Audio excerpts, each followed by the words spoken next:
Shalom saudara yang dikasih dalam Tuhan. Selamat pagi buat setiap umat Tuhan dimanapun Bapak Ibu Saudara berada. Melalui program Bible and Coffee ini, saya rindu setiap kita untuk terus dikuatkan dalam terang firman Tuhan.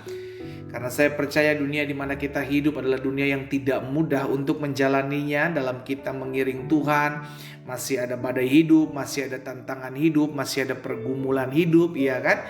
Tapi kita adalah orang-orang yang hidup bukan karena melihat, tapi kita hidup karena percaya. Itu sebabnya yang harus kita bangkitkan adalah iman kita. Caranya bagaimana? Alkitab jelas katakan bahwa iman timbul dari pendengaran dan pendengaran akan firman Kristus. Itu sebabnya saudara yang dikasih dalam Tuhan, melalui program Bible and Coffee ini, saya mengajak setiap umat Tuhan untuk kembali kita akan merenungkan firman Tuhan sebelum kita memulai segala sesuatunya. Karena Tuhan Yesus mengajarkan kepada setiap kita, carilah kerajaan Allah serta kebenarannya terlebih dahulu, maka semuanya akan ditambahkan kepadamu. Amin. Puji Tuhan. Nah, saudara dikasih dalam Tuhan, melalui program Bible and Coffee ini, saya juga mengajak setiap umat Tuhan yang sudah diberkati melalui program ini. Sekarang saya ajak, ayo jadi berkat, ya kan?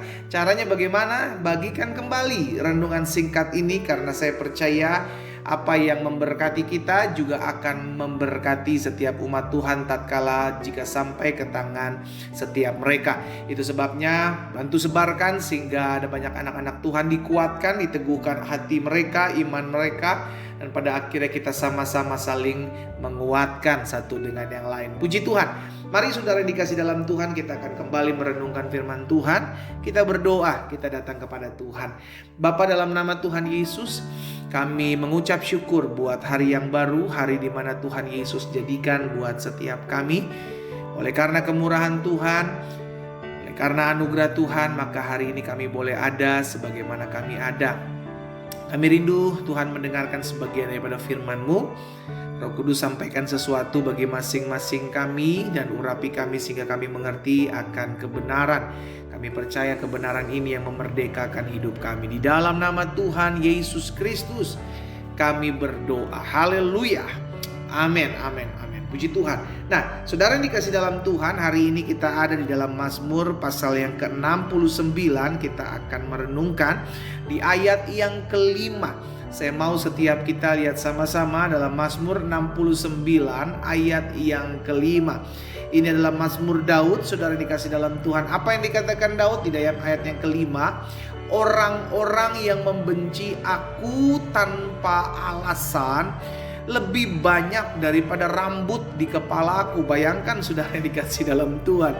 Daud bilang ada orang-orang yang membencinya tanpa alasan, banyaknya seperti rambut di kepala. Dalam kita mengiring Tuhan pun ada orang-orang yang membenci kita. Kita gak buat apa-apa, dia sakit hati sama kita gitu kan. Kita gak buat apa-apa, kita bahkan melakukan apa yang menjadi kebenaran, ada orang aja yang gak suka. Tapi itu juga dialami oleh Raja Daud, saudara yang dikasih dalam Tuhan. Ada orang-orang, kata Daud, membenci aku tanpa alasan, lebih banyak daripada rambut di kepalaku. Terlalu besar jumlah orang-orang yang hendak membinasakan aku, yang memusuhi aku tanpa sebab. Aku dipaksa untuk mengembalikan apa yang tidak kurampas. Saudara dikasih dalam Tuhan.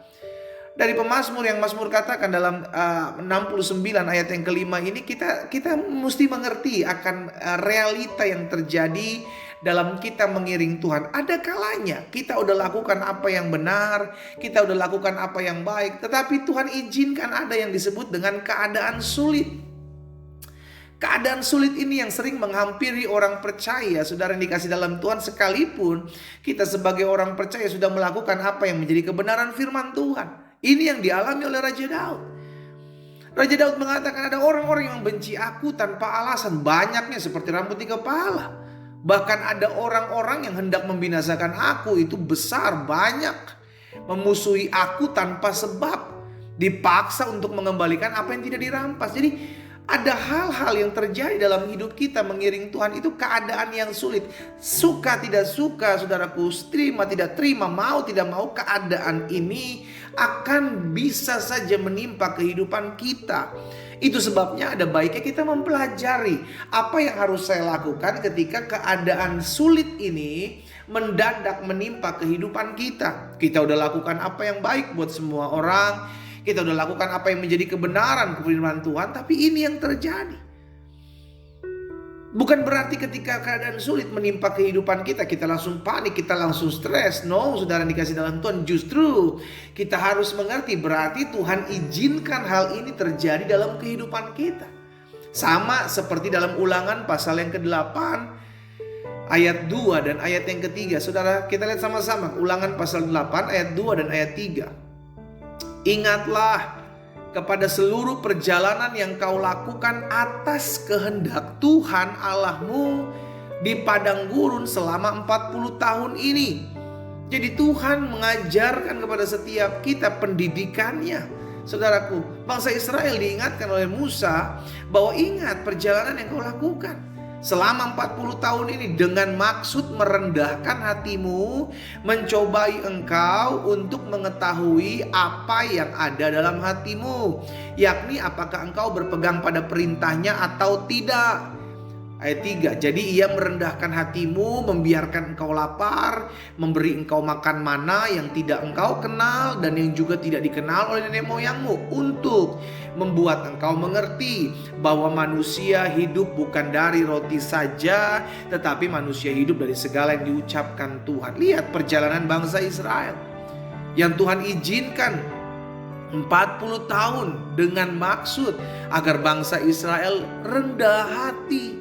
Dengan maksud apakah bangsa Israel berpegang pada perintahnya atau tidak. Jadi diizinkan Tuhan sama. Keadaan sulit, keadaan sukar, badai kehidupan, terkadang Tuhan izinkan kita sebagai anak-anak Tuhan melewatinya. Saudaraku, makanya kalau kita berdoa, Tuhan tolong saya agar terlepas dari masalah ini, tolong saya agar diluputkan dari masalah ini, tapi Tuhan izinkan hal itu terjadi, saya mau pastikan betul Tuhan tidak menghilangkan badai, tetapi Tuhan mampukan kita untuk tetap berdiri kuat di tengah-tengah badai, saudaraku, agar kita bisa keluar sebagai orang-orang yang punya pengalaman bersama dengan Tuhan. Jadi saya mengajak setiap anak-anak Tuhan yang mengambil waktu untuk merenungkan firman Tuhan di hari ini. Dan hari ini engkau sedang mengalami keadaan yang sama, mungkin tidak sama seperti Raja Daud, tetapi engkau juga mengalami masa-masa sulit dalam kesetiaanmu mengiring Tuhan, dalam kesetiaanmu beribadah kepada Tuhan, dalam kesetiaanmu mencari Tuhan, tapi keadaan sulit tetap menimpa hidupmu. Saya mau pastikan engkau harus ingat firman Tuhan ini. Tuhan mendidik anak-anaknya agar anak-anaknya dewasa. Tuhan mengajarkan anak-anaknya agar anak-anaknya menjadi anak-anak yang hidup mengandalkan Tuhan. Amin, saudara.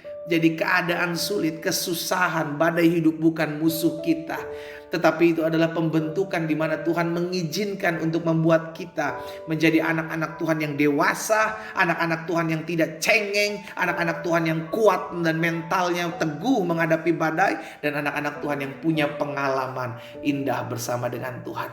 Keadaan sulit hadapi, keadaan sukar hadapi, karena kita tidak pernah berjalan sendiri. Kita berdoa, kita datang kepada Tuhan.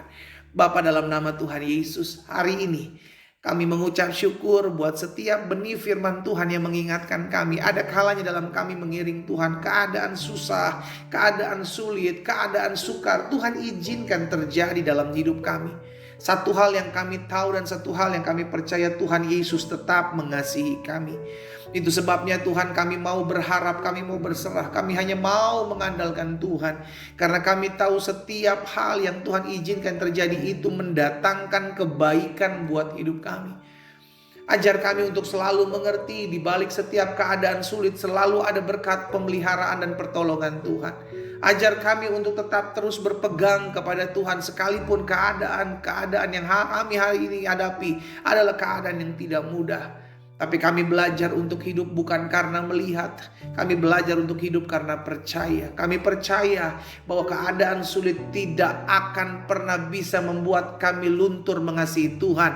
Karena kami tahu di tengah-tengah keadaan sulit pun Tuhan ada bersama-sama dengan kami. Hamba berdoa buat setiap umat-Mu ya Tuhan.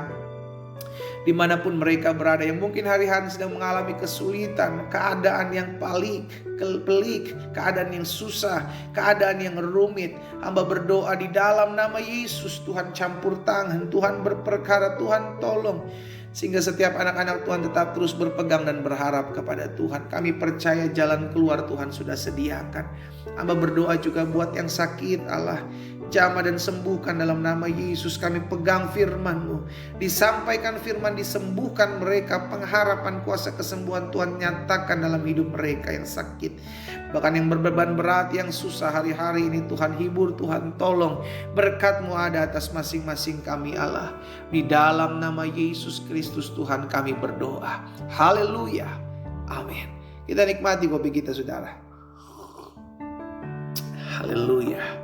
Tetap mengerti bahwa keadaan sulit apapun yang Tuhan izinkan selalu mendatangkan kebaikan dalam hidup kita. Pegang hal itu, maka kita akan bisa melihat campur tangan Tuhan di tengah-tengah keadaan sulit.